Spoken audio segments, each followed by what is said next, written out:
दरगाह आलिया लवारी शरीफ़ जे चौथे सजादा नशीन हज़रत शाह मदनी ख़्वाजा मोहम्मद हसन क़ुदस रहो जिन जो 149 सालियानो उर्स मुबारक निहायत अक़ीदत ऐं एहतराम सां मल्हायो वियो।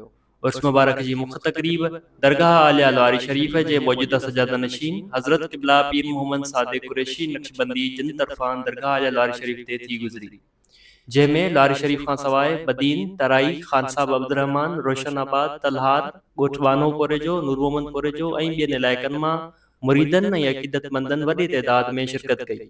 उर्स मुबारक जा समूरा इंतज़ाम निशात तंज़ीम, नाजा शागिर्द तंज़ीम ऐं निशात गर्ल्स विंग जे वॉलंटियर्स संभालिया। निशात सिक्योरिटी वॉलंटियर्स सिक्योरिटी जा फ़राइज़ सरअंजाम ॾिना।